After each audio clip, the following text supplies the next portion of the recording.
Welcome back to episode 59. This is a blog post series, which means I'm going to go over a series of blog posts on a specific topic. Today is injury and everything related to injury. Being in martial arts, injury is kind of inevitable.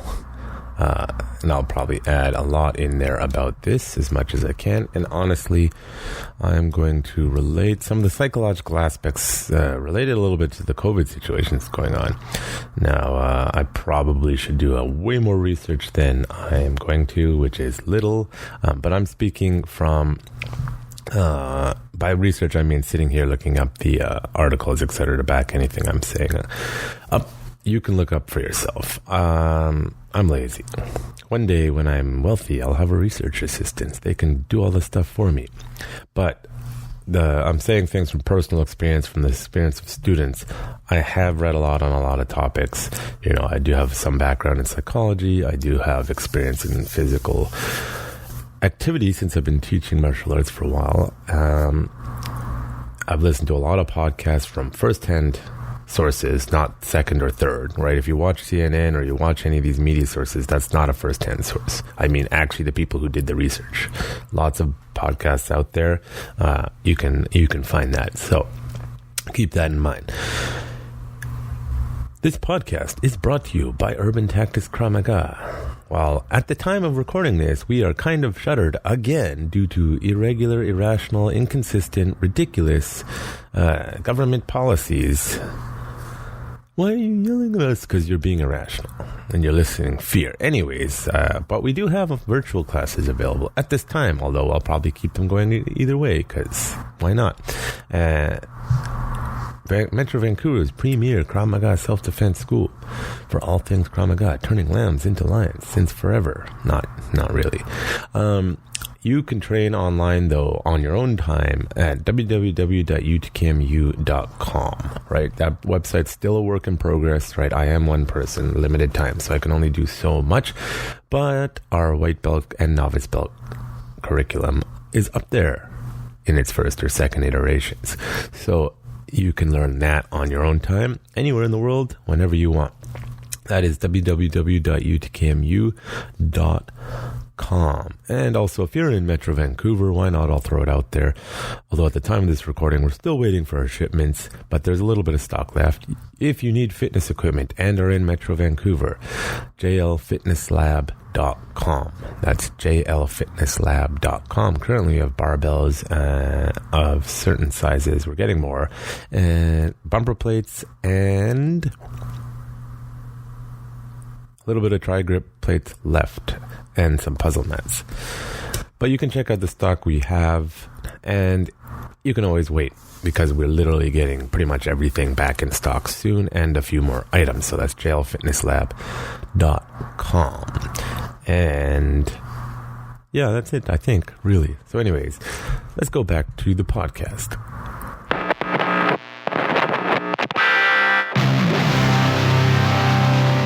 You're listening to The Warrior's Day. Brought to you by Urban Tactics Krav Maga, turning lambs into lions. So, if you recall a while back, if you followed the blog, maybe not, we did a whole series on injury. Right? The 4 articles that were done was Once Bitten, Twice Shy, Overcoming Injury Anxiety. That was done by our student and editor at large, who was on the last podcast, Corey, writing about tearing his calf muscle and his anxiety in coming back. So, that was that one. Then the next one was, of course, about my story when I tore my ACL. It was an old blog article I wrote, The Knee, So Strong, Yet So Weak, an Injury Recovery Story, and how I recovered fairly quickly, relatively, and also what I learned about our lovely Canadian medical system, which, again, it is much better to have some medical system, so any Americans listening, there is value to having a universal healthcare system. However, to anyone listening, to my Canadians or anyone in a country with universal healthcare of any kind, if it is poorly managed and full of ego, there are a lot of problems. There is a plus and negative to everything. So there's the knee so strong, my injury recovery story. Then we had another article written by one of our instructors who has since moved on, risk of injury in Krav Maga, a musician's perspective. So again, though a short one, is a little perspective on, do you have a profession that getting injured could be problematic and you don't want to train? It ties very much into injury anxiety. And then, of course, the last but not least, in martial arts, to avoid injury, pick your partner wisely. It's partially how I got injured, but also how very common that a lot of people get injured because they don't assess their capabilities and their partner's capabilities, or did you partner with the crazy person? So let's start at the beginning. The first one being Corey's injury anxiety. So have a listen. Once bitten, twice shy. Overcoming injury anxiety. Tearing my soleus inner calf muscle was the worst soft tissue injury I have suffered in my life. Maybe I'm lucky. After skipping for 5 minutes to warm up, I took part in an agility drill that involved jumping over a partner, then dropping prone and crawling under them. 1/3 jump and I felt an odd squelch, sensation in my calf, and tightness preventing me from extending my foot properly. I stepped to the side, and thinking it was a simple cramp, I started stretching it out and working the muscle to loosen it, and then continued into the next drill. I found out later that stretching is the worst possible action one can take when dealing with a tear, as it logically exacerbates said tear. It turns out that tightening your calf soleus through one activity, skipping, then immediately loading it into another, jumping, is a perfect storm for muscle mangling. I was also informed, much to my chagrin, that the soleus tears are common in men over 40. That is why they are referred to as the old man's injury. Ugh, time is real. Recovery was relatively straightforward. Don't stretch, take it easy for a few days, then slowly strengthen it by way of controlled exercise. I thought it wise to take time off of Krav Maga, and as bursting and kicking are fundamental. Nothing too complicated, and not terribly painful healing process.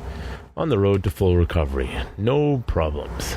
However, the first day back to training, after 4 weeks off, I was trembling as I prepared for class. I felt totally fine on the way to the gym. In fact, I was happy to get back at it. But as I took my shoes off to step on the mats, my hands were shaking. What if my first sprint sends me back to square one? Over the years, I have encountered many people who cite the fear of injury as their main reason for not starting to train martial arts or self-defense, or to justify avoidance exercise altogether. I get it, people don't want to suffer injuries, but I'm not talking about fear of injury in the sense of whiny voice, don't want to get hurt. That is simply good old self-doubt paired with cowardice. Let's be generous to say self-preservation. I'm talking about the realistic fear of suffering a chronic, debilitating injury. I expect it's so often the case that fear of injury, in the later sense, is more accurately a fear of re-injury. You have experienced the physical, mental, emotional pain of injury and recovery, possibly accomplished by a loss of mobility for the duration, and most likely had to stop training. Thus, you don't want to go down that road again. Or worse, end up with more permanent problems. Of course, in the martial arts or any physical activity, you must accept that there is a degree of risk involved simply from participating. Some injuries are caused by partners and are to a certain extent out of your control. But in many cases, the injury, as with my soleus tear, are surprising, so it may be the unexpected nature of certain injuries that contribute to the onset of anxiety. Sure, you walked in expecting to be punched, bruised, or at worst, KO'd. You are at peace with those potential consequences. But then you pull a bicep.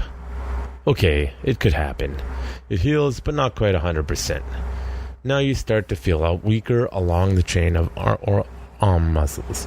This leads to you straining your wrist due to your weakened overall punching form. Your willingness to take a punch did not prepare you for being hindered by a common sports injury. Not only were you unprepared, but now this injury has led to diminished performance in a set of techniques that, in turn, diminished your overall performance. Now, you are less confident and less likely to push yourself, and, by extension, less likely to improve. When a non-athletic individual suffers an injury, he or she is faced with the difficulty of completing normal daily tasks due to the pain and loss of mobility. Once the person returns to pre-injury levels, he or she is still only faced with the challenge of completing normal daily tasks. An athlete, on the other hand, is not only faced with the challenges of daily functioning, but also faced with the challenges of returning to the field. The act of returning to play forces an athlete to participate in the exact activity that caused injury initially. 2008, Fear of Injury, Kinesiophobia, and Perceived Risk. Page 289, Injuries in Athletics, Causes and Consequences. Thus, the rational fear of injury gained from experience can be very real, and if left unchecked, can become mental, emotional, physical hindrance. In extreme cases, if your fear of anxiety is allowed to take hold and increase, you could end up with a full-blown traumatophobia. Abnormal fear of injury, or kinesiophobia, fear of moving due to pain, both of which may diminish your quality of life and delay recovery. You enjoy that activity you were engaged in? Let's assume so. Otherwise, why would you pursue it?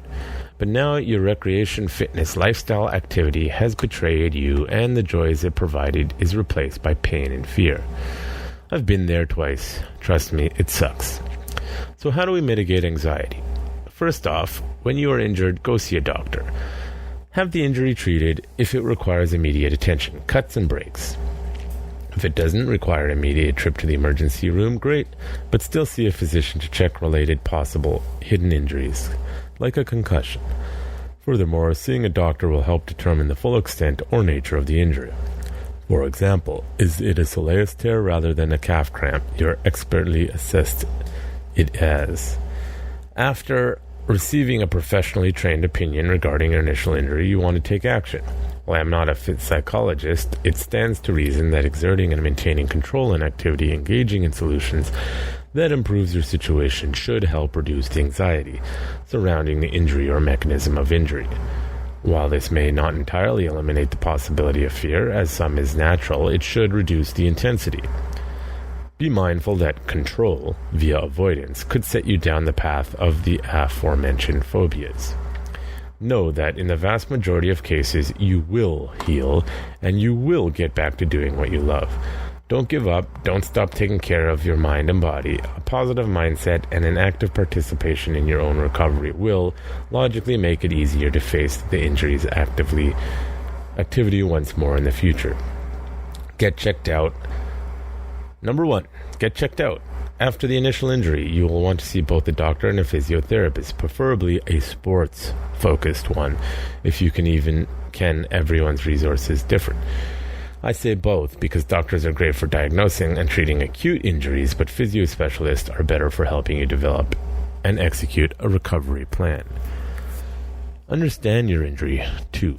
You don't just want to heal your wounds and get back at it. You want to understand why and how you were injured in order to reduce the chances of re-injury and so to your fear of re-injury.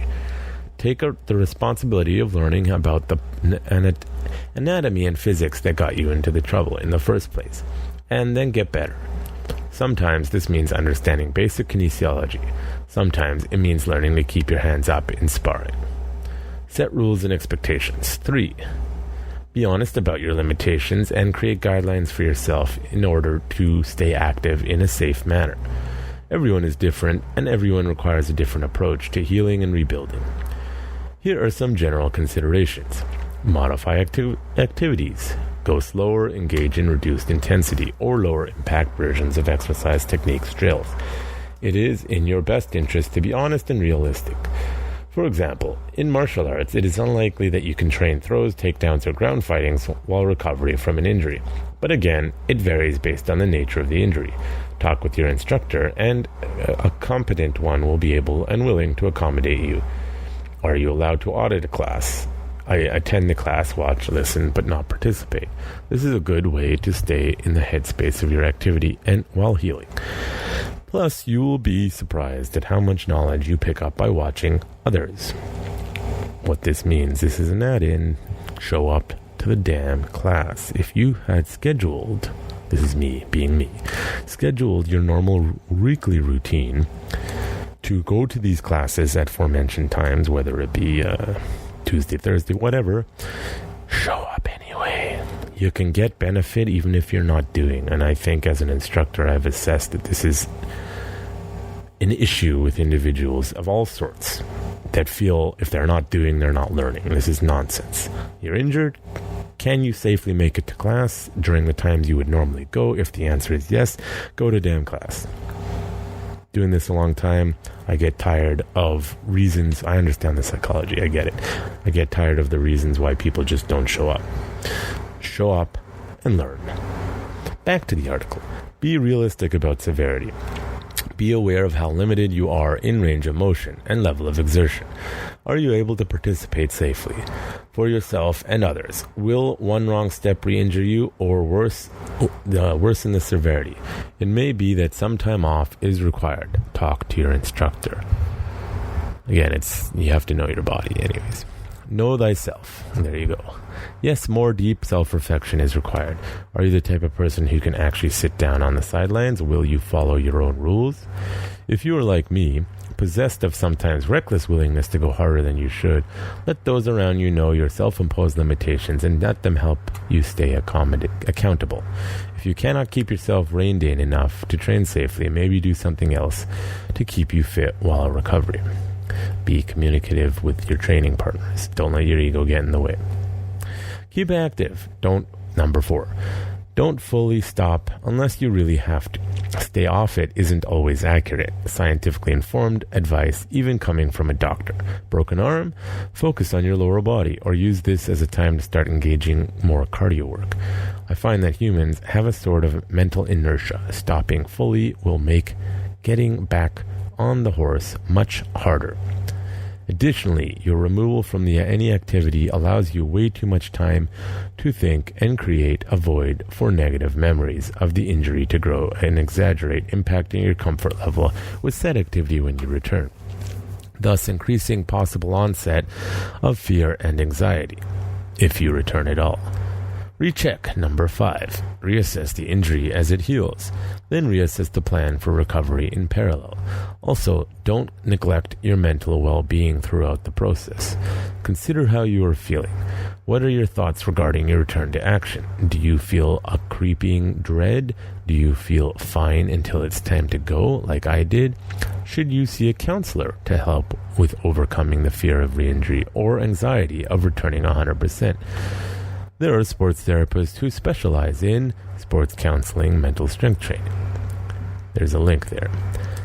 At the end of the day, you have to decide your own path. I assert that if you be truthful with yourself, take an active role in your recovery, even if that means modifying exercises or sitting out on certain drills, you will be able to ease back into your favorite activity while you heal. Yes, I have a hard time sitting on the sidelines, and too many times I have said, of course I'll spar, when I know I shouldn't, and set my healing back a week. So for me, injuries often mean time off to protect me from myself. Honestly, if I was into mountain biking or rock climbing, I'd probably be in a wheelchair or a pine box by now. But that doesn't mean quit. I'm currently dealing with a back injury, but I'm actively dealing with it. When I'm not training Krav Maga, I'm doing my physio-assigned back exercises. I'm reading about self-defense theory. I'm working on basic kicks and punches with my daughters. To teach is to learn.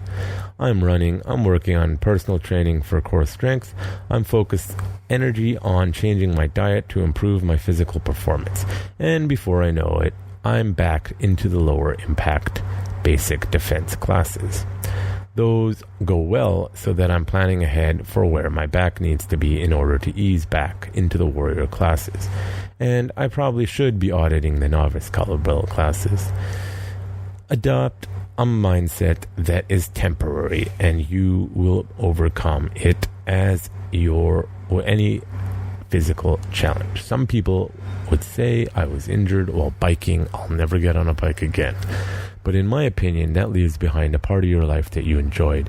It narrows the breadth of your experience and allows you to give it living based on fear. And that is a slippery slope, and life is too short. Written by Corio. Audio by Jonathan Fader. So how was that? Right? Injury anxiety is a big issue. Either the fear of getting injured, so I don't do martial arts, or you get injured and you never come back. Now, I have no measurements for this because, to be honest, when people stop training, they're either off. When I ask, why did you leave? I know people are not honest. Either they're not being honest to me. I left because you're an asshole, John. People don't like to say that. So they just say, oh, well, stuff and stuff. Or they don't want to be honest about themselves and their own personal anxieties or fear why they don't want to come back. Maybe it's age-related, maybe it's injury-related. But I would say anecdotally that one of the top three reasons why people don't come back is injury anxiety or fear of getting hurt, or they got hurt and they don't want to come back. I would say schedule changes, financial situations, schedule changes also being work schedule, or they moved, right? And financial changes are often that. I would say adding on also they feel they're stagnant or progressing, or they got what they wanted out of it and they moved on. But top two even is injury anxiety. And whether they're honest or not with me, I've been doing this a while and I can kind of tell. Now, let's start actually with the UTKM tests. Now, our tests are difficult, and they should be difficult. In a lot of schools around the world, their lower level tests are easy. And in some schools around the world, they're long as an indication of difficulty. Well, sometimes they have to be long just out of necessity of what you're testing people on, and sometimes it's just like, okay, what are you doing? But anyways, I have found people take our yellow belt test, which is not the hardest thing in the world, but it's definitely going to challenge you, especially if you've been doing a desk job your whole life and you've never pushed yourself to your limits. I've never had anyone pass out yet. Close to, but not quite. What happens is they take that yellow belt test and then they say, that was hard. I don't want to have to do that again. And they never come back. Or they'll come back for a month or two and then just start panicking and they don't come back. Or they did get slightly injured. There have been a few little injuries in the tests. Broken rib once or twice, sprained ankles. Right. One thing to know about our testing is if you get injured in class, just sit down. We got tons of time. Take the break you need. Do your proper healing process. Because it's Krav Maga, you get injured in the test, you got to finish. You have to finish because part of it is mental resilience. You could get injured in an assault and you have to keep going. So a lot of students, it's really hard, or they got injured slightly or otherwise, and they never come back. And they tell me all sorts of bullshit of why they're not coming back. I know why they're not coming back. It's anxiety. It's fear. Right? I've had people in their 40s and 50s get all the way up to green belt. Okay? If you really want to do it, you can do it. The tests are scalable, by the way. I don't just go ham. I push it, and my other instructors will push it to your limit. If we think it's too easy for you, we're going to make it a little bit harder. Run it a little bit longer. Or make the drills a little bit harder. If we see you're dying, we'll scale it back. You got to get through the process, though, because what the purpose is that. Now, let's say you get injured in regular class. Well, okay, come back and watch, learn, study, take notes. Not in my student, because this is honestly very rare. People are like, well, if I can't do it, I don't want to come back. It's like, okay, but you're still learning. And there's a woman in our BJJ club, not mine, all props to her, got injured, came, and I think she's in her 40s with kids, and take notes during BJ. Kept coming to every class. I was like, man, I wish every student was like that. I know tons of people just full of shit. Don't talk. If you're not going to come, don't come. Now, if you need to legitimately, it's so bad, you need to take the hospital break or you need to do rehab, do it. But if you're able to physically come in that door, sit down, take notes, watch. Right? Now, injury anxiety. I once upon a time had a student, didn't last long. Now, listen, I did occupational health and safety. I know first aid. I've been doing it. Well, I did it professionally for a while. I understand injury risk mitigation. There are people in this world who believe that you must be able to mitigate all risk to everyone at all times. Those people make the world shittier for everyone else. Really and truly. The Blue Collar Comedy Tour, one of the comedians had the stupid people should have to wear a sign, stop putting warning labels on everything, right? It's a similar concept. We have to legislate everything. Nobody gets hurt ever again. That's bullshit and delusional. You're doing martial arts. So back to that same story. I had a student came in. They got minorly injured, not significant. They just got hit a little hard, I think it was. What are you doing to protect me? You didn't protect me enough. You're not doing enough. And I'm like, what do you want me to do? You sign a waiver. I tell everyone all the time, you can ask my students and instructors, you need to be safe, train safe, don't be crazy. Push yourselves, be responsible. You're adults, very conscious of concussions. We wear proper sparring gear. We don't go 100%. We tell everyone to verbalize if the other person is sparring too hard, right? Doing a lot. I have insurance, which a lot of clubs don't, in Canada at least. You didn't do enough. No, you're a crazy person. Okay, that's what it is. If you come to martial arts and say, can you promise me I will never get injured? Get the fuck out. This is the wrong place for you. Really. I'm going to build you up into a warrior. If you don't like pain, well, you can learn to like it. Well, tolerate it. I don't like pain, but I can tolerate it if I have to. Given the choice, I don't like it. I will avoid it. But under duress, I have proven to myself, I don't really need to prove it to other people, I can deal very well. So you will learn through coming and training that you will be able to tolerate that pain a little bit more. If you can't handle it, then too bad. If you want to never get injured, too bad. Any martial artist who loves it, that's how the sign, by the way, that's to me how the sign that you're either a true martial artist or warrior, however you want to frame it, is that you got injured, you kept training, and you kept doing it.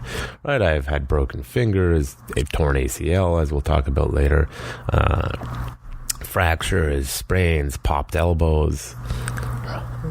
I still train. Right, you adapt as you need to. In fact, I got better after major injuries, right? So you want to learn to be a warrior. You want to learn Krav Maga or any martial art. You want to get that black belt. There's a reason most people don't. They give up. And if the reason is injury anxiety or fear of that, it's a problem. That's on you to a degree. Now, on that note, if there's a high injury rate all the time at a club, don't go to that club. That's bad. Like every class someone gets hurt. It's major. Like we went years without an injury one time. It's inevitable that it will happen. Now I had a well-known Krav Maga instructor in town once. They're known for being a little nuts. In their seminar was 3 to 4 to 5 people got injured because they didn't seem to give a shit. They're training civilians who are not physically capable, and the drills they had them doing were crazy, and too many people got hurt due to poor management. So it can be the instructor, and that's notorious for that particular instructor. So it can, but a lot of times it's you are an adult, you're not making correct decisions, your ego got in the way, or you picked the wrong partner or something like that. Now, let's talk about anxiety and injury. I'm going to relate this to COVID. If you're a martial artist, there is already an inherent risk before COVID, period. By doing martial arts, you're putting yourself at greater risk to injury than a desk job.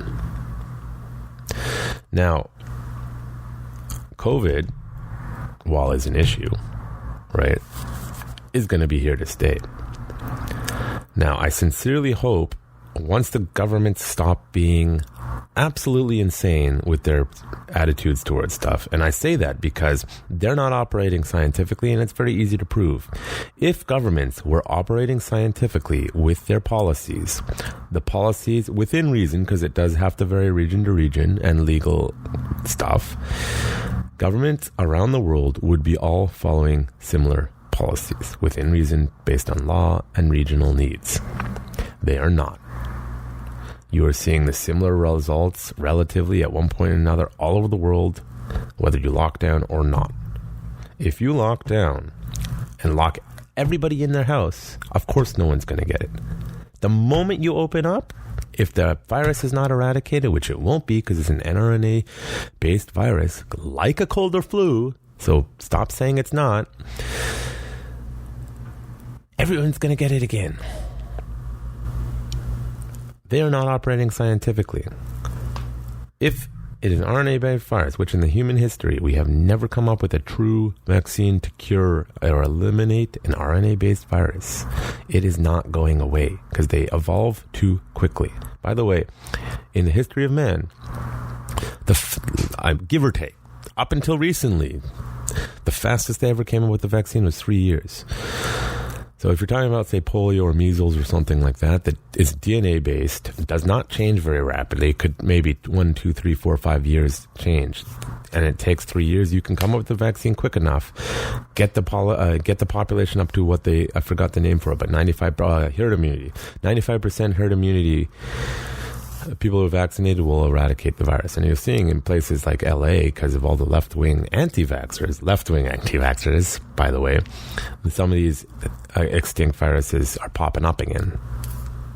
I guess they weren't extinct completely. And RNA-based viruses can evolve in 3 months, 2 months. There's already several strains of COVID-19, right, which is COVID-19 2, COVID-19 1 was SARS, and there are 4 other, give or take, in the family of COVID, which are standard cold and flu viruses, right? So the analogy that it's flu-like, not the same, flu-like, it was demonized at the beginning, was unscientific and full of shit, okay? Anyways, once the government stopped this bullshit of unscientific, unproven crap to protect their own system, which they have failed to build to deal with these systems, I'll get into that shortly. It's a little off-topic rant, but whatever.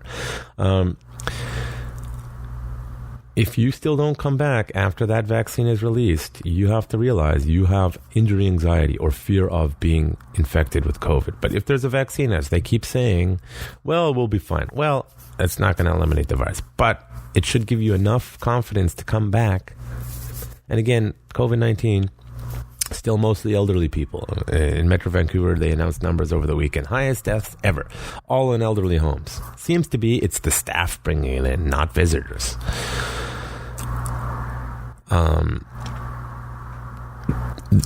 This is related because the media and governments use fear to control people. Don't quote science when you're not being scientific. I'm seeing tons of people saying science, experts. They're not applying it in a scientific, reasonable way whatsoever. And yes, I'm seeing people on both sides, left and right political spectrum, being wildly inaccurate about statements about vaccines and not vaccines and COVID itself because they don't understand the science. And they're mixing it with policy, and you have to separate what's the actual data. Yes, science changes and it can adapt, but you can't use that as a bullshit excuse for failed policy, by the way. Well, we don't know the science is not set in stone, but trust the science. Then don't make policies if you don't know what you're doing. Play the middle ground. Simple, right? And I say that why I'm shitting on the governments, because this was avoidable. There's a guy named Michael Osterholm who wrote a book, Deadliest Enemy. He wrote it in 2017 after SARS-CoV-2, talking about pandemic responses. He basically acknowledged in that book they knew they didn't have proper pandemic response. They weren't prepared for it. I knew this when I did occupational health and safety in 2006, where emergency preparedness is its complete own field in occupational health and safety because it's so complex. And what I learned is governments consistently do not plan, prepare, and update plans for these things. Pandemic hits, earthquake hits, hurricane hits, boom, plan, execute. Every time they fail. Michael Osterholm, by the way, is appointed to Joe Biden's COVID response team. If he ends up becoming president, we'll see what happens. Most likely. He knows better. I don't rely on governments for emergency preparedness, nor should you. You can't. You as a voter, it's your fault, actually, because it costs a lot of money, tens of millions, hundreds of millions of dollars to maintain emergency preparedness plans, by the way. And you yell at governments for saying, why'd you spend $100 million on earthquake preparedness every 5 years? Well, we have to replace all the gear just in case. Why'd you spend that kind of money? I want this park now. And then now we end up in the situation we are in. The point about all this is stop letting fear rule you. Stop letting them use fear rule you. This applies to injury anxiety due to injury or the fear of getting injured. This also applies to when governments are making you so terrified you don't want to go out and do anything, when really it's a failure of the system to do the thing that we've actually elected them to do, which is coordinate on mass scale issues. That includes pandemics. There were pandemic plans written. Should have included earlier border shutdowns. But, racism had something to do with it. No, it did not. You're playing politics, assholes. And now you've caused fear and panic like I've never seen in my lifetime. With that being said, this is nowhere near as bad as World War I or World War II or the Spanish flu in 1919. It's just we've had an incredible time of peace and prosperity, relatively. Systems that have been breaking for a while, though, and you're starting to see them really break. And instead of letting them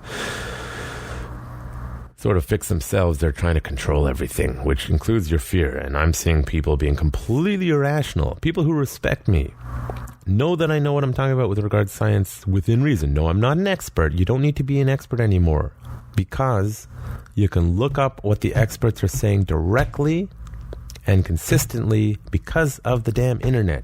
I'm not talking about Reddit, okay? Stop going on Reddit. Read the damn sources from the actual scientists. With that being said, scientists tend to be left-wing, so they will have a political bias too. Mask thing, by the way, was to do with supply chain. That's fact. Fauci in America even admitted to him lying. And then they wonder why people don't trust him. Yes, I believe the collective public is a little silly, called mass hysteria or mob mentality. So they think that we're going to lie now because they don't know better. It's called the internet, dipshits. It exists now. Stop lying. Should have said mass. Props to Eric Weinstein said this, actually. They should have said, we screwed up. Our supply chains for masks aren't good. Any company that can help us, we will get it out, and told people to wear masks earlier. Now, masks are not really going to do too much. They do prevent the spread from spit. That's not a debatable thing. I learned that 10 years ago because you spit and cough. So, again, if it's 10% efficacy and we're trying to unburden the system, not a problem wearing masks. It's mass hysteria around it that's a problem. And the mandates outright. If you feel comfortable wearing one, wear one. If you don't. If you go into a store that says you must wear a mask, then wear it. That's private business. They can do that. Deal with it. But you're starting to actually see how anxiety can affect your decision making, whether it be through injury anxiety or whether it be because of COVID. I'm young and healthy. The statistics, relatively young and healthy. The statistics show I'm probably okay. And I understand it's not just about me. Where has the money been going to bolster the medical systems? That's where the money should be going. That's what government should be doing. Management policies, not shut down. Manage it and bolster what needs to be bolstered, which is ERs, beds, etc. And now anxiety. You're seeing what anxiety on mass can do. Mass hysteria. So that's the macro. Back to the micro of injury anxiety. Do you want to learn a martial arts? Now you're starting to learn what happens when you can't at all and you're like, I need to train. Bring that to the micro. When it's just you and you're like, I'm making the decision myself. You're lying to yourself about why you're not training, and it's the injury anxiety. Now you're being told you can't train, and you're like, oh, how dare they? What's going on in your mental processing? What's the difference? You're being told you can't train externally. You want to train. But when you're being told you can't train internally, it's excuses. If you want to train, find a way to do it. If you don't, then be honest. I don't want to train.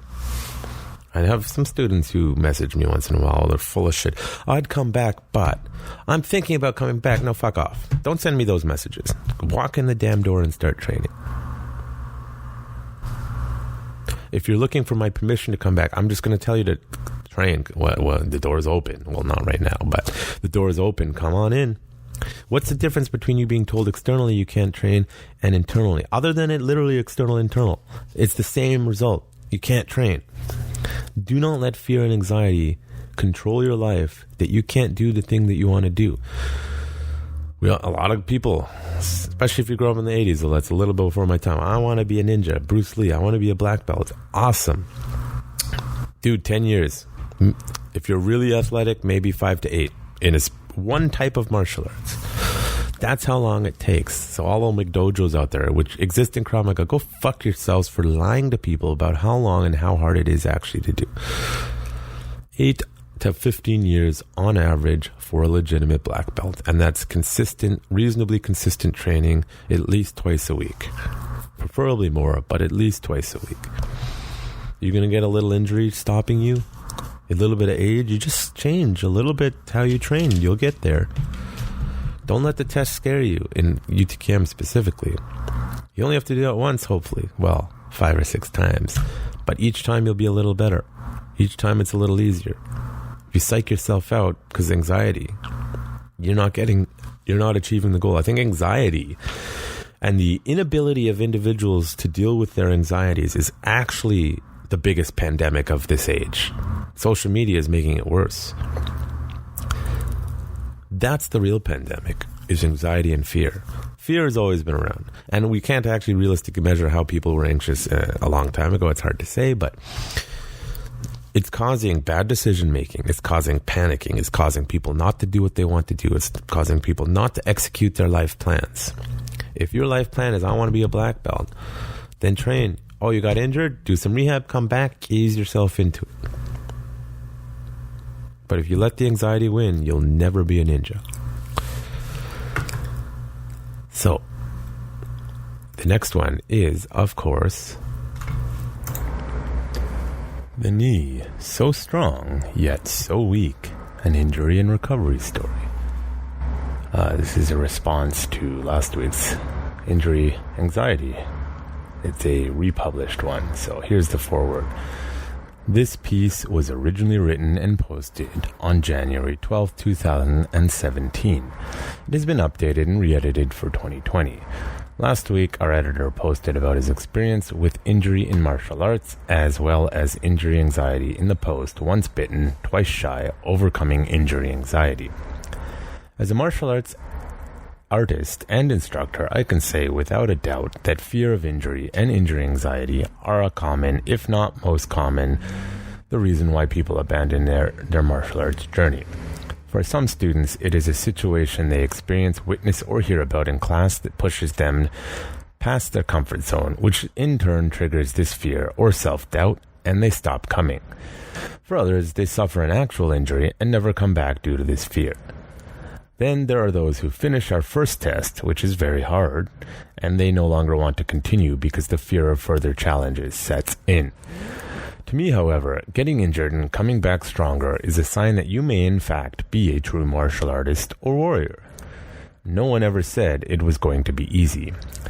Joyous journey, but the skills and personal development you gain from self-defense combative practice is more than worth it. This post discusses the most disastrous injury that I have ever had and my road to recovery. I believe that if you truly understand your body and become your own doctor, learning how to properly recover and become stronger with proper research, not pseudoscience, then it will reduce the fear of injury, which may be inevitable in martial arts training for the most, allowing you to continue, grow, develop, and challenge yourself. Sometimes that is increasingly important in a world where people no longer like to be challenged. With that in mind, read my story of injury, pain, and recovery. Pound for pound, the knee is one of the strongest offensive strikes the human body can generate. But many folks out there, whether athletic or not, find out that with one wrong movement or one wrong hit in the wrong way, their strong offensive weapons becomes limp as a wet noodle. In my case, it was the dreaded anterior cruciate ligament ACL injury.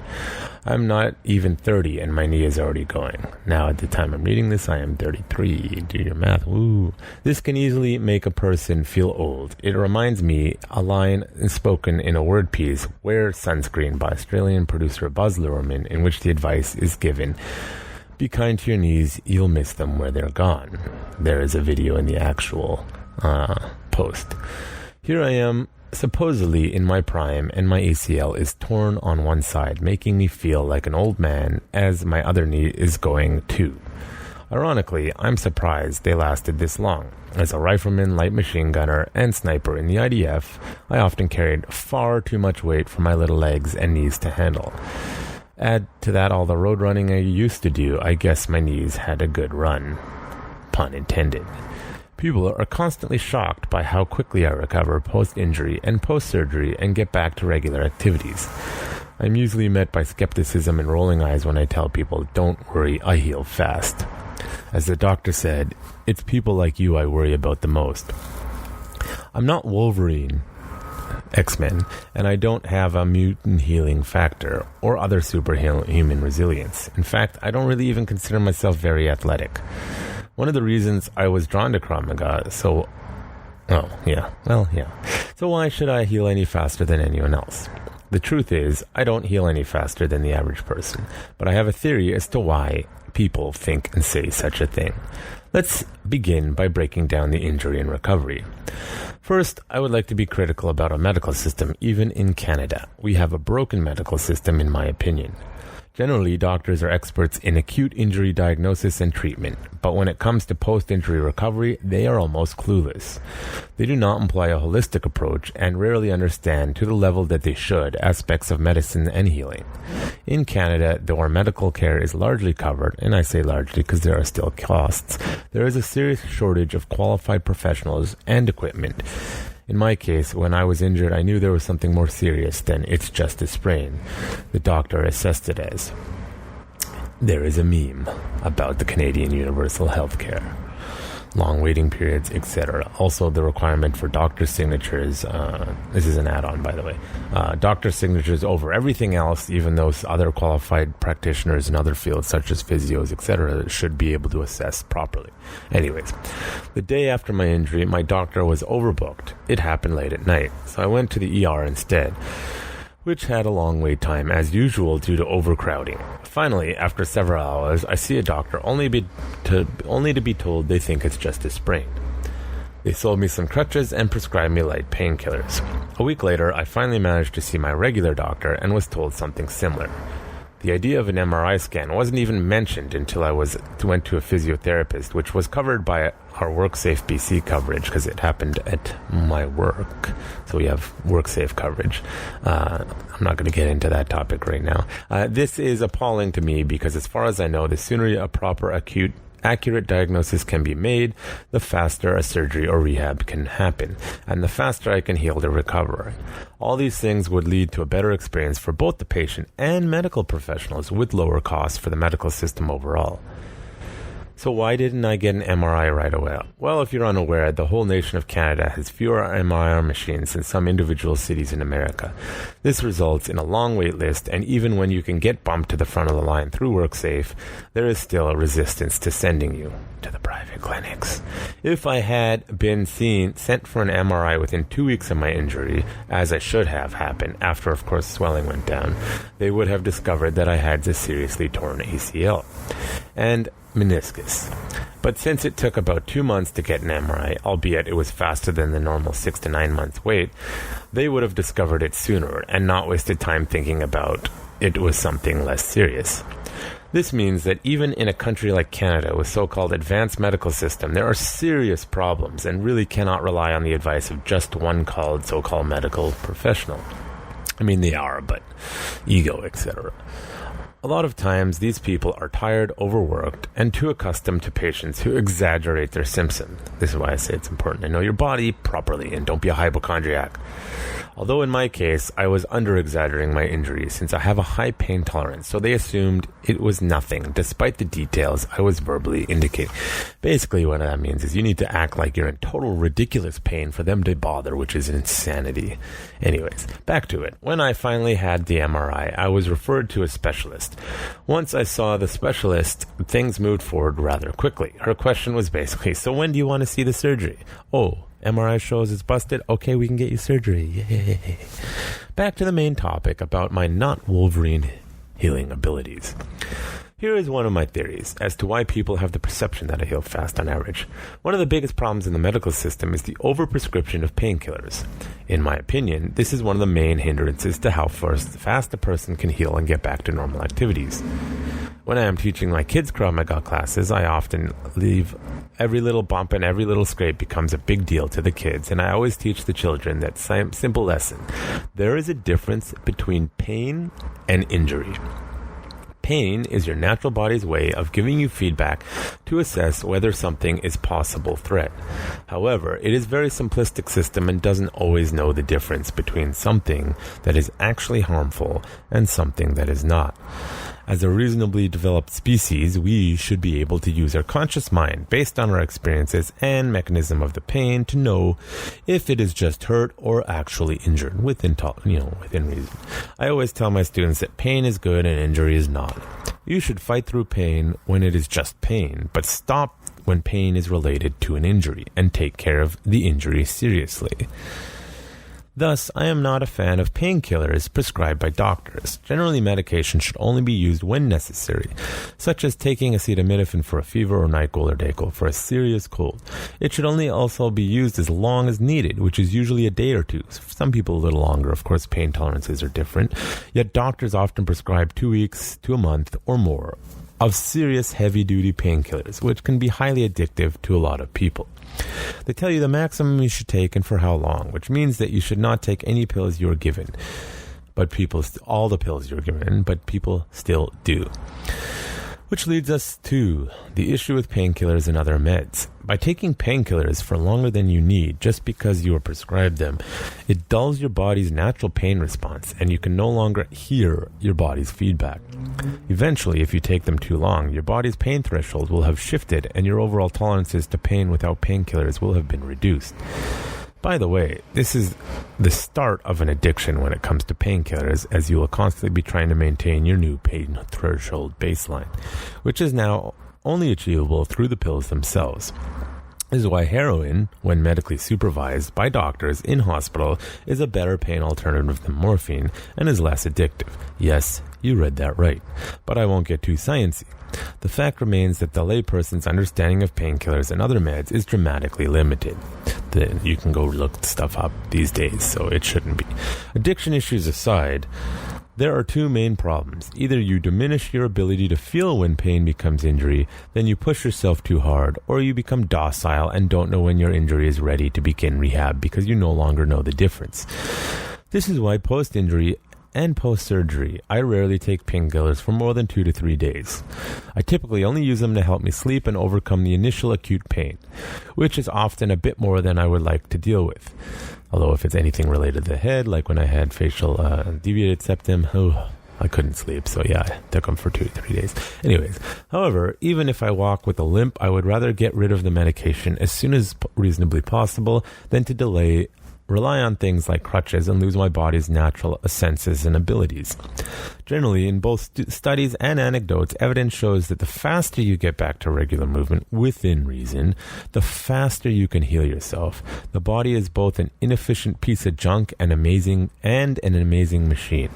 If you take painkillers longer than you need and cannot receive the appropriate pain feedback, then you cannot properly heal yourself. Many also go wrong with using painkillers to push through pain, which is not advisable because then you cannot know when the body moves from pain to injury, and this is a crippling mistake for many athletes. Listen to your body. If that means you don't do anything that day, then you don't. If you can push another day, then you do. But the sooner you get back into simple things like moving, walking, and doing regular day-to-day activities, the better. Have you heard of those people who work their entire lives and then in their late 70s or 80s they just stop or are forced to retire and then die? I think this is a great analogy for muscle atrophy. If you don't use it, you lose it. Have you heard of that? Surprisingly, muscle atrophy, meaning that your muscles start to deteriorate rapidly, can kick in very quickly, usually around 72 hours of non-use, which means if you take most doctors' advice and rest up to 6 weeks, you will see major muscle loss and the recovery will be much harder. Often doctors and physiotherapists hesitate to push people and thus continue prescribing fairly basic exercises. More so the doctors. The physio really depends on their experience and skill set, of course, which may be great for office workers, but not for an athlete. And even for office workers, get off your ass. As an athlete, sometimes safe yet serious strength training is required. For me, the result of my post-injury recovery was not happening as fast as I would have liked. It was my first experience going to physio, and I did everything they said. However, my impatience comes from being told to do very boring exercises with minimal results. In my case, I know my body very well, so be careful with what I just said. What's more, I would have to stop what I was doing 4 times a day for 20 to 30 minutes to do the exercises. It became a hindrance to my work with no benefit to my recovery. Again, personal, very personal. So I started doing my own exercises, which limiting myself to light squats and deadlifts, keeping the weight light. 2 months after my initial, I was doing 200-pound deadlifts, no problem again. Of course, I was wearing my knee brace and would end a set if there was any serious discomfort. However, with this approach, I saw far quicker recoveries than when I had just listened to the so-called experts. I'm not trying to discredit medical professionals. This is not at all what I am trying to say. The problem is that due to our system or lack of experience, scarce resources, including time, there is often a disconnect between injury and recovery from a lot of these medical professionals. And if you can't afford to see all the appropriate people, then it's going to be difficult. The sooner rehab starts, generally, the faster people can get back to normal activities, the faster and better the overall recovery. How do I know when my doctor is right or wrong? Sometimes, of course, you should listen to the professional advice when it is legitimate. In my case, I listened to when the doctor specifically asked me or not to bend my knee more than 90 degrees for 6 weeks, regardless of pain. This is to allow the fixed areas, by that I mean the specialist, the surgeon. This is allow the fixed areas, specifically the meniscus, time to properly heal and become as strong as required. So basically, she said that you can exercise and get your range of motion back, but don't go beyond 90 degrees, as in don't bring your heel to your butt for at least 6 weeks, which is no problem. So no deep squats, for example. However, all this means is simply that I should be careful and modify the exercises to adhere to that specific limitation. I can still attempt light squats with limited range of motion, despite what the regular doctors think. Healing and returning to normal happens faster when I listen to my body and the advice of the doctor and physiotherapist. Your body knows itself best. As long as you are fairly self-aware and attuned to your body's message, you should let your body guide you. And seriously, don't rush. As an athlete, I know that pushing too much too quickly because you want to get back in the game and prove yourself is not a good idea. For me, this has meant no Krav Maga or BJJ for at least 2 months, and no rolling or sparring for 3 to 4 months. There is still a dispute as to whether it makes a difference to get surgery ASAP and then do physio, or vice versa. It is in my opinion, though, as an athlete, that surgery should happen, if required, as soon as possible. And you should do physio before and after the surgery. Get your range of motion as fast as possible, and then after surgery again, and then build up strength. If there's too long of a delay in between surgery, of course, you have to do tons extra work. It is fairly conclusive that doing physio and rehab to get back to regular activities ASAP means a better recovery. In my case, the longer I had to wait for my surgery, the worse my uninjured knee got because it was compensating. Having a surgery done ASAP, in my case again, or in general, requires your body will not have to go through multiple healing process and can get back to what you'd love to do with less risk of degradation of your other areas of the body.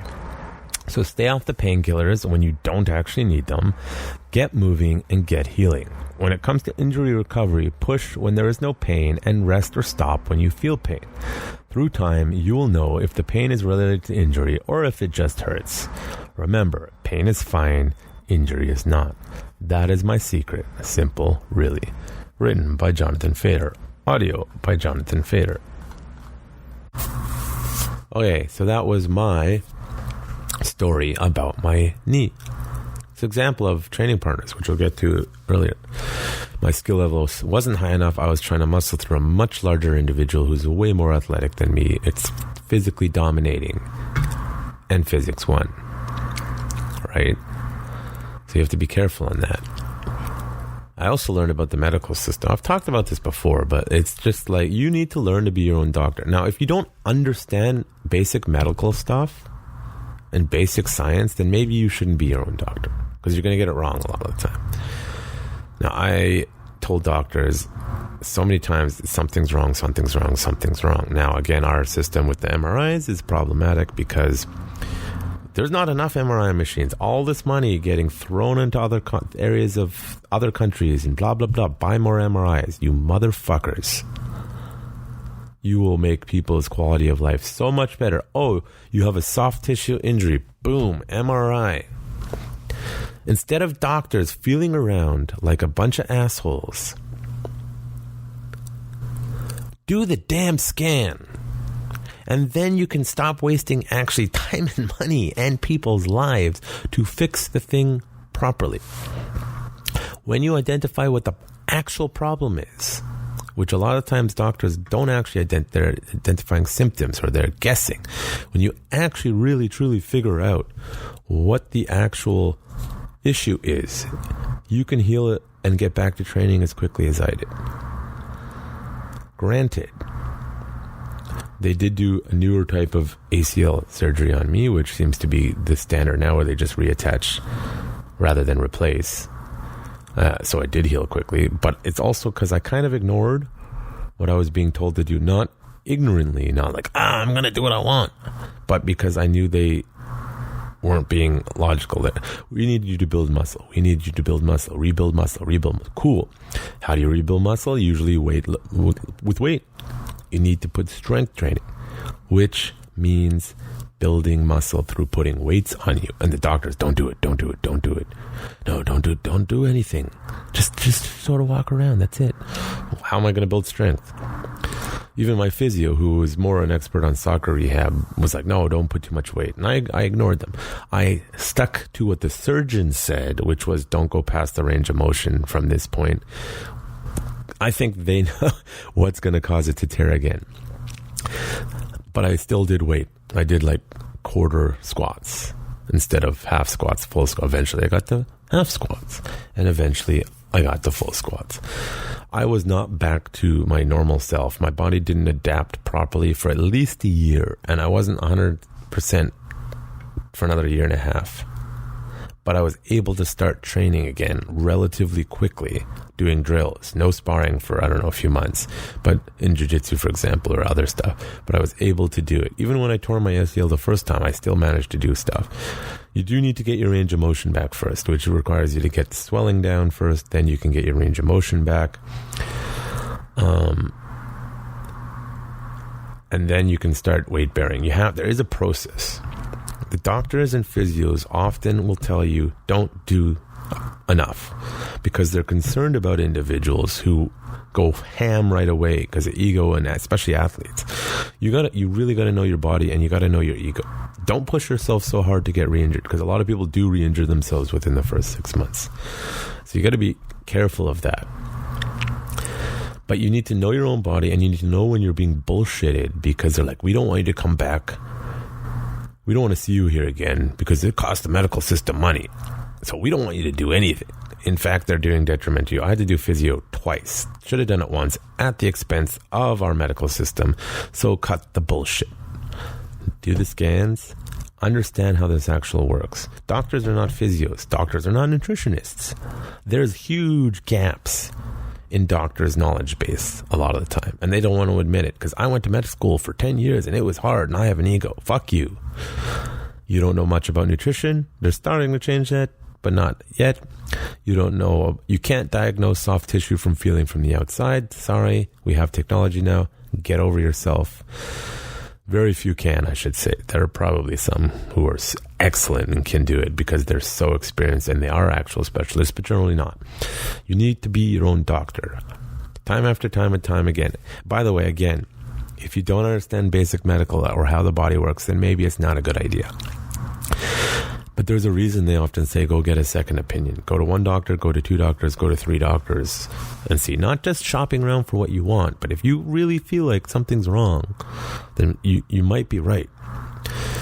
Because, doctors here, being as a public medical system, have 10 to 15 minutes to see you. They're not going to actually be able to diagnose you effectively, especially if they're not doing the scan. So if you get injured and you want to recover, if you know how to, even basic first aid can help, right? Okay, this hurts. Does it feel like a break or does it feel like that? Now, those are the things you got to learn. If you don't know the difference, if you're a hypochondriac that goes to the doctor for everyone because you can't tell the difference between a break and a sprain, sometimes it's tricky. But if you're functioning, it's not a big deal. Just take it easy, right? I guarantee you, I've been telling my people my finger's been broken. Probably a hairline fracture in my finger because I know what that feels like.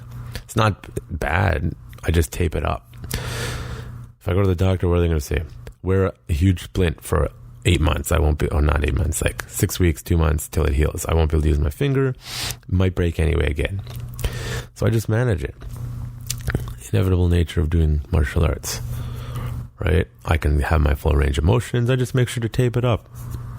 No big deal. If your bone is sticking out, go to the hospital. Get that sorted out. You don't want to get an infection. You want it to set properly. So really, you need to learn. If you want to recover quickly, learn some basic medical practices, basic physio. You can read online from good sources. Good sources. Right, for a lot of stuff, I like Ben Greenfield. But there are other places you can see it, right? Do proper research. Reddit is not your thing. Random websites are not good. Actual good medical sites, in the early days of the internet, they're like, fucking WebMD, all these hypochondriacs think they know how to do it. I know better than them, blah, blah, blah. If you know what you're looking for, you can actually figure it out. Be your own doctor, but be educated. Listen to what they are saying and read between the lines. Consult different people. If you get injured, you can get healed faster if you know what you're doing. Remember, atrophy kicks in 72 hours. That means if you do not use it, you lose it, as in your muscle mass disappears rapidly. I've experienced this personally when I broke my foot and my calf on one side shrunk right up. You need to keep moving within reason, right? Get the swelling down. Get your range of motion back, physio drills, to the point where you can bear weight, body weight, to the point where you can do light grip if it's a hand or something. Start doing strength training. You can't go ham right away. Depending on the nature of the injury, you might not be able to even do the regular activities for 6 months, maybe a year. You will probably not be 100% again for a year or a year and a half. You have to listen to your body on that. But don't just listen to people who have huge gaps, knowledge gaps, and they don't know you personally. As well as if you don't know how to articulate your injury properly and they're not getting scans, you're screwed. I know someone whose back was messed up in the Canadian medical system. Years and years and years and years. Messed up. But they had high pain tolerance and just sucked it up. Someone, I'm not going to name names, might have been me, said demand an MRI or a CT scan. Results came back. Holy shit, your back is like an 80-year-old. What the hell? Medical system, we need to fuse your spine. I was like, under no circumstances are you going to allow them to fuse your spine. They ended up going out of country to America, getting stem cell treatment, as well as changing dietary things to reduce inflammation and getting more education, and boom, range of motion. Finally, for the first time in 5 years, the medical system failed. Because our medical system, if you're not acting like you're about to die, they don't like, oh, you're fine. Fuck off, you lazy assholes. I don't care if you went to medical school for 10 years. That's bullshit. You're not actually operating in a manner that's due care. That's why I think South Korea and Taiwan did so well medically in responding to COVID. Their medical systems were properly prepared for these kind of things. They weren't overburdened. Everyone is reasonable. It's actually a healthcare system that seemed to be truly set up for proper care. The care of patients is more important than your fucking unions. The care of patients is more important than government policies. Making sure it is actually the best medical system with the best advice and the best effective treatments is what matters in those countries, at least from what I can tell. I'm sorry, doctors, that's not how our system is. You can talk all you want about the Hippocratic Oath. I don't see it. I see politics interfering. I see ego interfering. It's bullshit. So if you get injured like I did in my knee story, you have to figure out what's best for you sometimes. So go get educated. Basic first aid is where I would start, and move on from there. So, next one. Risk of injury in Krav Maga, a musician's perspective. Editor's note. This post was originally written on November 9th, 2016. As we are currently doing a series on injuries, we thought we would repost some past articles on this topic. This one was written by assistant instructor Dave Young, who is a professional musician as well as martial artist. Like many who train martial arts, injury is a big concern, especially if it can affect your ability to do other hobbies or your job. Yet many musicians train in the martial arts without issues, like David Lee Roth of Van Halen. The discipline and consistency needed for music is much like that of martial arts, so it should be natural draw for musicians, but fear of injury can often prevent many from learning something they always wanted to learn. See our previous post on injury anxiety. This, however, has never stopped Dave, who has since moved out of the city, and we wish him the best. We know he will continue his martial arts journey no matter where he is, so keep an eye out for this bearded warrior. In any martial arts, there is always the risk of getting injured. I think most martial arts and self-defense students have experienced at least one mild injury during their training. This is the trade-off. Training that is meant to prevent violence requires violence, so it must be imbued with the inherent risk. Yet being trained allows you to reduce risk in a real fight. So how can you avoid injury in training and avoid injury in the real situation? As a musician, my hands and my brain are the two most important things that allow me to write, record, and perform. Thus, throwing punches and getting hit in the head may seem counterintuitive towards preserving these body parts. There is a balance between avoiding injury and maintain my ability to work, and taking the risk of injury to be able to defend myself and my family. First of all, I am not a fan of being punched in the face or hit in the head in any manner. Many studies show that repeated blows to the head, even those who don't cause concussions, can cause long-term changes in the brain and have lasting neurological effects. That being said, it is very important from a Krav Maga perspective to experience high-pressure real-world situations and to be able to react appropriately. In a fight, you're going to get hit, so experiencing the real thing in a simulated type environment is invaluable as a learning tool. At UTKM, we spar in a very controlled manner, and this is great for safety. Even so, accidents happen. Everyone is at a different point in learning to control their strikes and their emotions, so the best way to avoid getting hit and protect your brain is to train hard and improve your techniques. When it comes to protecting my hands, the simple idea applies. Hone your technique. I worked hard on improving my technique so that I retrained through muscle memory of the proper movements and positions. Whether I'm punching a bag, focus mitts, or sparring with one of my many opponents, this reduces my chances of injury. Remembering to keep my hands up, fists at 45 degrees, elbows slightly bent, and so on. When I ingrain this into my muscle memory, I won't need to remember to do it in this distressing situation. My body will know and it'll do it. Better hurt in the gym than killed in the street. Perhaps I will never be required to fight for my life to protect my family. Nevertheless, in the end, I would rather train hard and perhaps break my hands in defending myself successfully than be overly worried about hurting myself in training and ending up seriously injured in a real confrontation. Written by Dave Young. Audio by Jonathan Fader. So, Dave, Dangerous Dave, who's no longer with us because he moved to the island. Why, Dave? Why? Anyways, Vancouver Island, for anyone who's wondering. But those who don't know about Dave, he was in the Devin Townsend project. He didn't like to talk about it because the band broke up, which was huge in Europe. He was a guitarist and band manager. Not so huge here, but huge in Europe. Like, huge. And yet he still trained martial arts. And he had a legitimate concern that if I get injured, my hands, he has an issue. But he accepted that and was just careful of it. Right? A lot of people, professional, like if you're in a profession, guess what? You do actually have insurance for such things. And it will actually protect you financially if you were to get injured. But if you always wanted to be a ninja and you want to do, say, you're a musician or, I don't know, a surgeon, you can do it. There is risk. You just got to train smart, right?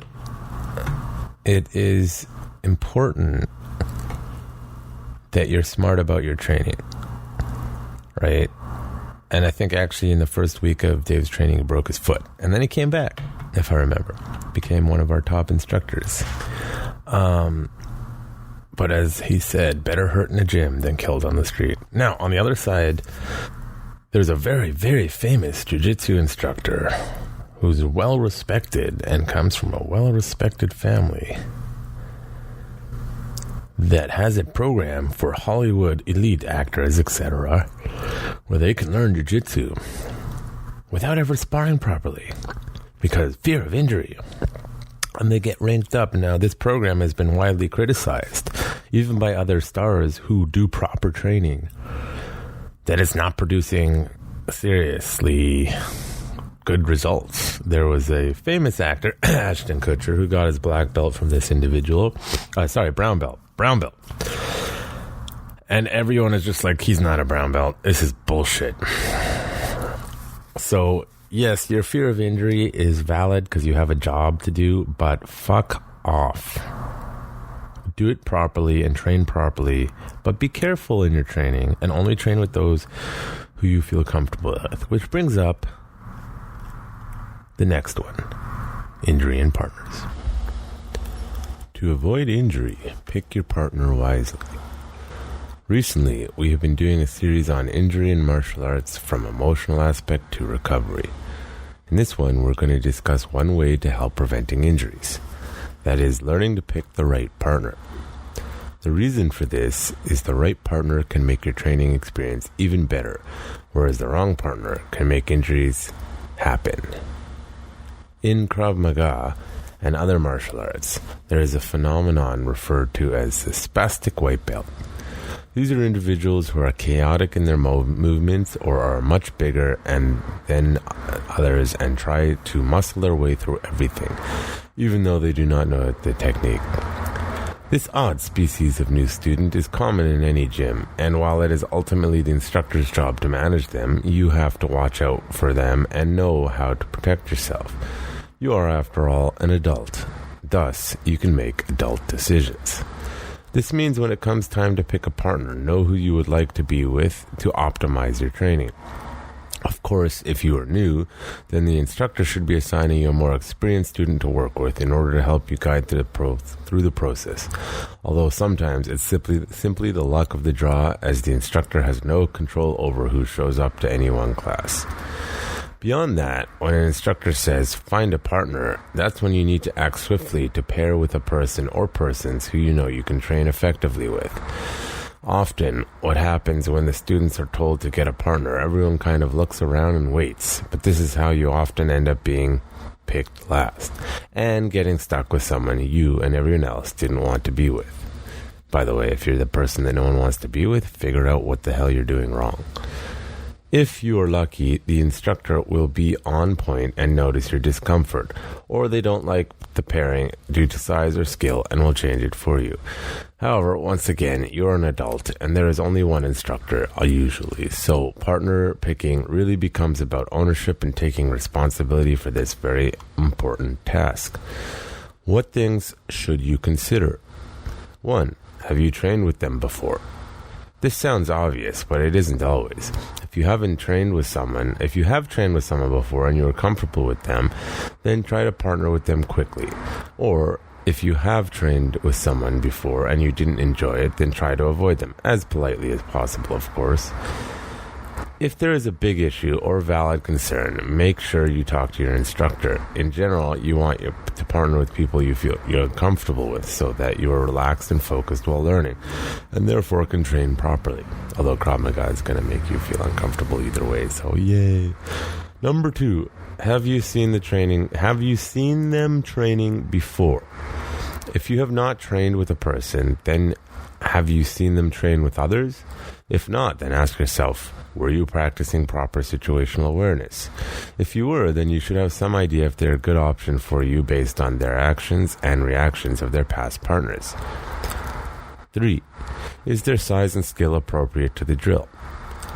Unless the instructor has specifically asked you to train with someone much larger than you, then, especially as a beginner, it might be better to partner with someone who isn't too big or too small. For some activities like holding pads, size and skill won't matter as much, unless of course they're a heavyweight, in which it might not matter who holds the pad, it still might hurt. Other techniques like bear hugs or grabs will be difficult at first if the person is too big and strong compared to you. When you're starting out, you need to get the technical aspect down first before you can go ham with full aggression. 4. Do they have a reputation at the school? Have you heard people complain about this person's power control? Have you been warned to watch out for them in certain contexts, such as sparring? Are they known for going too hard or not following drills correctly? Forewarned is forewarned. Forearmed. Forewarned is forearmed. Some people may be great to drill with, but in sparring they can't control their power. Some just don't get the basics of holding pads. In any case, bring it to the attention of the instructor if the situation doesn't improve or is dangerous. Of course, at the end of the day, some people just need a bit of work and help to be a good partner. Most people don't want to do things wrong, and they certainly don't want to earn the title of spastic white belt and become pariahs in the gym. It could be the few minutes before or after class is all it takes to cue someone about how to hold pads, why a drill flow a certain way, or how to figure out pulling punches and kicks. Helping someone improve or informing them of something they didn't realize they were doing incorrectly will benefit them, you, and the rest of the students. Well, this is largely up to your instructor again. If you're an adult, working on your communication skills with your training partner is important. It is, after all, a very important aspect of stage 1 and 2 self-defense, communication. Either way, mastering the art of picking a partner and or building your partners up is more important than you think. After all, without good training partners, you will not develop at the rate you want. Or worse, injury might be in your future if you pick the wrong partner. So think hard, communicate effectively, learn to spot those who work for you as a partner and get them quickly for training. Written by Jonathan Fader. Audio by Jonathan Fader. So, to avoid injury, pick your partner wisely. Now, as an instructor, I don't always have the choice about who I will train with. Sometimes they have to be bigger. I'm going to be really honest. If you're 250 pounds, I don't want to do private lessons with you. In Krav Maga, for sure not. And Jiu-Jitsu even. I don't want to. Physics. I may have a higher skill level than you, but fuck you. You're bigger than me. Now, I was listening to a little podcast. Famous jiu-jitsu guy, for example, was talking about, it's actually very common. I want to go train at the gym of so-and-so, famous person. You're not training with them. You are probably going to injure them. They're a world-class martial artist, whether MMA or jiu-jitsu or whatever. Spastic people can easily accidentally poke someone in the eye, kick someone in the nuts, hit them in a weird way. You want to go to a gym because you want to train with that person? Depending on the nature of the martial art, depending on what it is, no. They're actually being smart. I'm not training with you. I could kick your ass if we're going ham, but that's not a good learning experience for you. And also, I don't want to get injured. Just because they're better than you doesn't mean they can't get injured. If you know in your gym, for example, so the best people in the world do that for a reason, especially if they're in competition mode. You're new, you're spastic, you could accidentally hurt them doing something ridiculous. Now, every gym often has that one person who's just a spaz, and nobody wants to partner with them. Now, if you're a more experienced student, you have to partner with them because they won't get better if you don't. But just your skill is high enough that you can manage them. But if you're new and you don't want to partner with someone because they're a spaz, or you don't want to partner with someone because they're bigger than you, when the instructor says, find a partner, don't stand around looking like a fool, or rather a child who can't make an adult decision. And then if you get stuck with that person, you're too polite to say you don't want to be with them. Be like, sorry, I don't feel comfortable training with you. That's the adult thing to do in communication. It comes back to the whole anxiety issue that we've been having in society. Fucking communicate. Sorry, you're a spaz. I don't want to partner with you. Or, hey, listen, my skill's not good enough. I don't feel comfortable training with you because of how large you are. I'm not talking about like obese. I'm talking about just a big human being. Now, if you know they're larger than you and they can control themselves just fine, there's no issues. But a lot of big people, 200 plus pound individuals, muscle or otherwise, don't understand how strong they are when they're with smaller people. I'm not that big of a guy. I'm not that strong of a guy. 5'6", 160 pounds. But if you're a 100-pound person and you have zero experience, I can probably ragdoll you pretty easily. Now imagine someone who's 200 pounds. They don't even need the skill. They can just pick you up like it's nothing and throw you across the room. Right? So when it comes to training, you need to be an adult and get over your anxiety and get over your issues with dealing with people and being confrontational. You can do it in a polite way, but you need to indicate both to the instructor and to other partners if there's an issue in the moment. Because if you don't, and often actually two skilled individuals start going banging at it because they like it, but then the instructor has to be like, oh, pull back. Right, that's the other end of the spectrum, by the way. It's that you like it too much and then you get injured because you were going too hard and it wasn't appropriate. Right, there's a reason Thai fighters can do so many fights, because they don't train like morons because of ego. I need to train hard. Like Krav Maga is not Krav Maga if I can't train hard and aggressively and get a good sweat every single time. Yes, it's an important part of it, but it's not everything. So it's a hard concept for people to learn new when they have anxieties or when they haven't been taught how to communicate to other people on this topic matter. Now, the instructor should be paying attention and it should be able to sort this out, but sometimes there's 30, 40 students and one instructor. So what I do is I'm taking responsibility for my class, but part of that is I'm teaching my students to do it themselves so that it's not just on me. And by doing that, I am taking the responsibility. If I see something I don't like, I'll say it. If I don't like the partners, I'll change them. But I'm putting the onus on everyone just as much as me, because safety is everybody's responsibility, within reason. Again, you can't demand that no injuries happen, or in martial arts, nobody should die. But with regards to COVID, I'm sorry.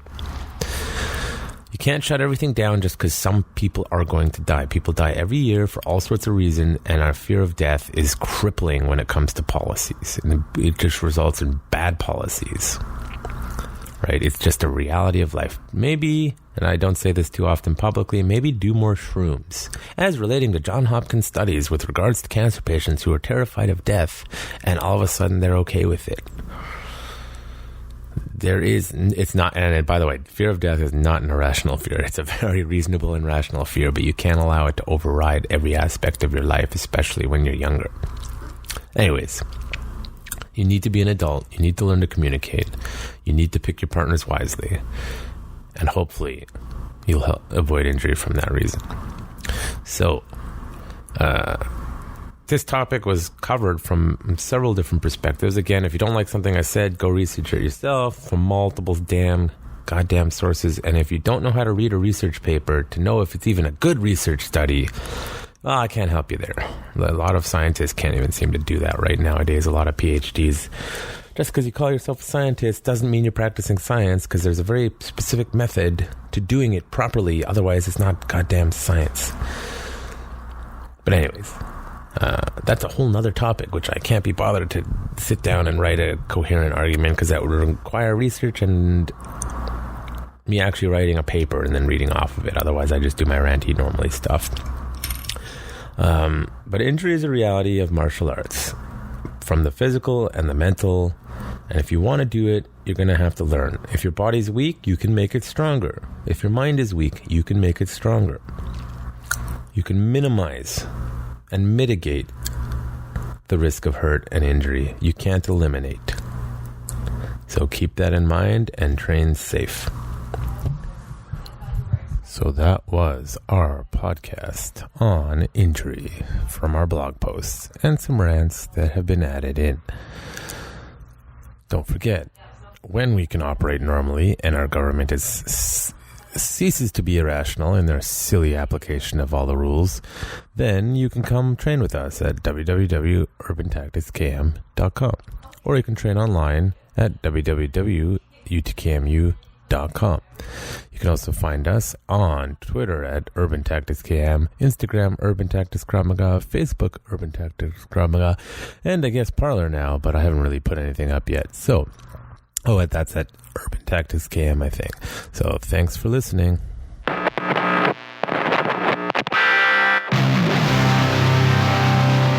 You're listening to The Warriors Day. Brought to you by Urban Tactics Krav Maga, turning lambs into lions.